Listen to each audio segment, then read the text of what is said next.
students, welcome to Amrit Senior Secondary School. Dear students, last जो videos थे हमने उनमें पाठ पढ़ा था, पाठ नंबर 2 पंच परमेश्वर। तो आज हम उस पाठ का लास्ट भाग पढ़ने जा रहे हैं। पिछले जो वीडियोस थे हमने उनमें पढ़ा था कि किस प्रकार दो जो मित्र थे जुम्मन और अलगू, उनकी दोस्ती के बारे में पढ़ा था और जुम्मन का जो व्यवहार था अपनी खाला के प्रति वो बदल जाता है और खाला उसके विरुद्ध पंचायत बुला लेती है और कैसे निर्णय देता है और उनकी मित्रता में कैसे विरोधाभास पैदा हो जाता है और किस प्रकार अलगू के साथ वही घटना घटती है कि वो बैल खरीद के लाता है और उन बैलों में से जो एक बैल था वो मर जाता है और दूसरे बैल को वो एक साहूकार को बेच देता है और उससे वो पैसे भी नहीं लेता और किस प्रकार वो साहू से अपने पैसे निकलवाने जाता है और साहू किस प्रकार उससे लड़ता है। ये सारा कुछ हमने पिछली वीडियोस में पढ़ा था। आज हम इस वीडियो में इस पाठ का जो अंतिम भाग है वो पढ़ने जा रहे हैं। हम इसमें देखेंगे कि जो जुम्मन है वो किस प्रकार पंच परमेश्वर का जो अपना जिम्मेवारी है उसे निभाता है। बच्चों, जब जुम्मन शेख अलगू की पंचायत लगे करने तो जुम्मन शेख के मन में भी सरपंच का उच्च स्थान ग्रहण करते ही अपने जिम्मेवारी का एहसास हुआ। उसने सोचा, मैं इस समय न्याय और धर्म के सर्वोच्च आसन पर बैठा हूँ। मेरे मुंह से इस समय जो कुछ निकलेगा वह देववाणी के सदृश्य है और देववाणी में मेरे बुरे विचारों का कदापि समावेश न होना चाहिए। मुझे सत्य से जो भर भी टलना उचित नहीं। बच्चों, जब जुम्मन शेख अलगू चौधरी की पंचायत लगे करने तो जैसे ही वो वहाँ निर्णय लगे करने तो उनके मन में यह भावना पैदा हुई कि इस समय मैं सबसे उच्च स्थान पर बैठा हुआ हूँ, वो भी न्याय करने का, निर्णय देने का।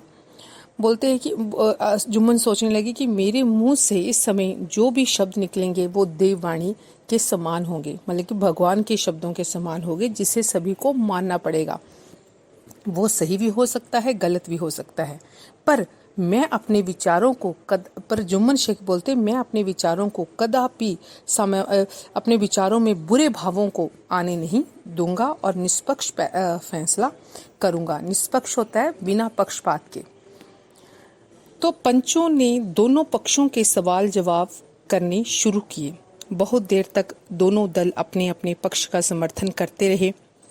यह तो सब चाहते ही थे कि समझू को बैल का मूल्य देना चाहिए, परंतु दो महाशय इस कारण रियायत करना चाहते थे कि बैल के मर जाने से समझू की हानि हुई।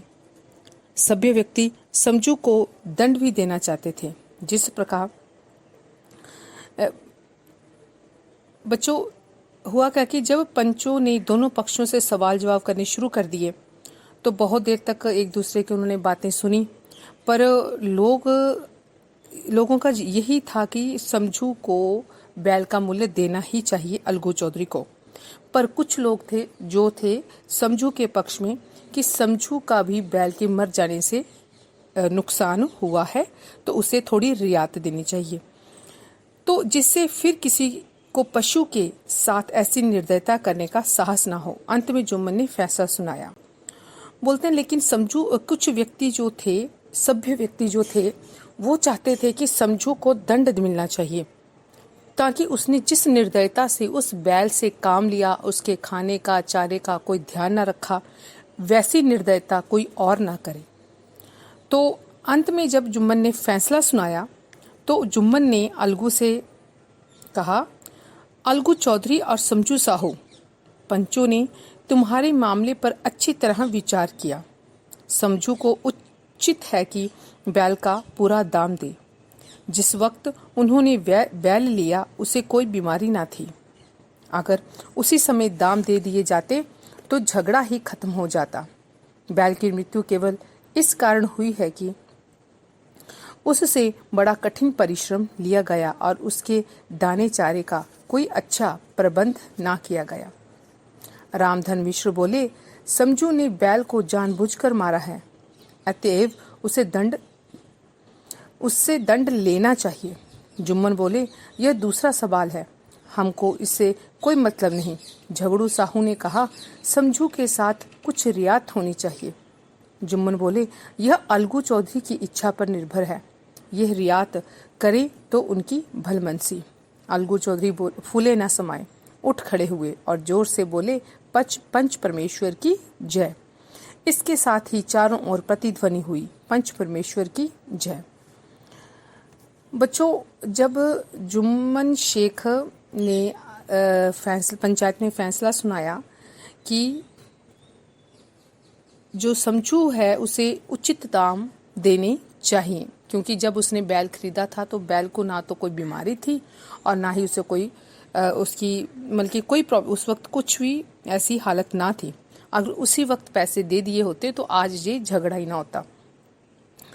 पर लेकिन कुछ व्यक्ति जो थे वो समझू के पक्ष में भी थे और उन्होंने कहा कि समझू को थोड़ी रियायत देनी चाहिए। जैसे समझू का साथी था झगड़ू साहू, उसने कहा कि समझू को थोड़ी रियायत देनी चाहिए, उस पे ही हिसाब, मतलब जैसे 150 रुपया था बैल का मूल्य, तो उसमें थोड़े पैसे कम कर दें। पर फिर जुम्मन ने बोला कि ये तो फैसला अलगू चौधरी पे है, वो रियायत देते हैं कि नहीं देते।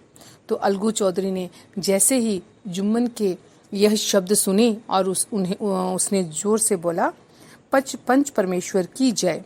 जैसे ही अलगू चौधरी ने पंच परमेश्वर का जयकारा लगाया और दूसरी तरफ से भी आवाज आई, पंच परमेश्वर की जय। प्रत्येक मनुष्य जुम्मन की नीति को सराहता था। इसे कहते हैं न्याय। यह मनुष्य का काम नहीं, पंच में परमेश्वर वास करते हैं, यह उन्हीं की महिमा है। पंच के सामने खोटे को कौन खरा कह सकता है। तो बच्चों, जब वहाँ पंचायत लगी हुई थी तो पंचायत में काफ़ी लोग बैठे हुए थे, तो वो आपस में बातें करने लगे कि ये होता है न्याय। बोलते हैं कि पंच में परमेश्वर वास करते हैं, कि पंच में भगवान का वास होता है, ये उनकी महिमा है। थोड़ी देर बाद जुम्मन अलगू के पास गए और उनके गले लिपटकर बोले, भैया, जब से तुमने मेरी पंचायत की तब से मैं तुम्हारा प्राणघातक शत्रु बन गया था, परंतु आज मुझे ज्ञान हुआ कि पंच के पद पर बैठकर ना कोई किसी का दोस्त होता है और ना दुश्मन। न्याय के सिवा उसे और कुछ नहीं सूझता। आज मुझे विश्वास हो गया कि पंच की जुबान से खुदा बोलता है। अलगू रोने लगे। इस पानी से दोनों के दिल का मैल धुल गया। मित्रता की मुरझाई हुई लता फिर से हरी हो गई। बच्चों, जब जुम्मन ने अलगू के पक्ष में निर्णय दे दिया और जो जुम्मन था वो अलगू के गले लिपटकर बोला कि भैया, जब से तूने मेरी निर्णय दिया था मेरी खाला के पक्ष में, मैं तेरा बड़ा प्राणघातक शत्रु बन गया था, दुश्मन बन गया था। पर लेकिन मुझे आज महसूस हुआ, जहाँ मुझे आज यह ज्ञान प्राप्त हुआ है कि पंच के पद पर बैठकर ना कोई किसी का दोस्त होता है और ना ही दुश्मन। और दोनों ने अलगू के आंखों में जुम्मन के ये शब्द सुनकर आंखों में आंसू आ गए और बोलते हैं कि इन आंसुओं ने उनके दिल की मैल धो डाली और वह जो उनके मित्रता में जो विरोधाभास आ गया था, दुश्मनी आ गई थी, वह खत्म हो गई। तो बच्चों, यहाँ पे यह प्रश्न पैदा होता है कि हमें इस कहानी से क्या संदेश मिलता है। तो इस कहानी से हमें यही संदेश मिलता है कि हमें अगर किसी भी वक्त या कभी भी जिंदगी में न्याय करने का मौका मिले तो हमें निष्पक्ष न्याय करना चाहिए, क्योंकि निष्पक्ष न्याय की ही जय जयकार होती है। यदि किसी को न्याय करने का उत्तरदायित्व दिया जाए तो उसे काम, क्रोध, मद, लोभ और मोह से ऊपर उठकर न्याय करना चाहिए। तो बच्चों, जो मैंने आपको लास्ट भाग में पढ़ाया है उससे संबंधित मैंने कुछ रिक्त स्थान और प्रश्न उत्तर बनाए हैं, वह आपने अपनी कॉपी पे करने हैं और याद करने हैं। पहला है, अलगू चौधरी से बैलों की एक बहुत अच्छी जोड़ी मोल लाए थे।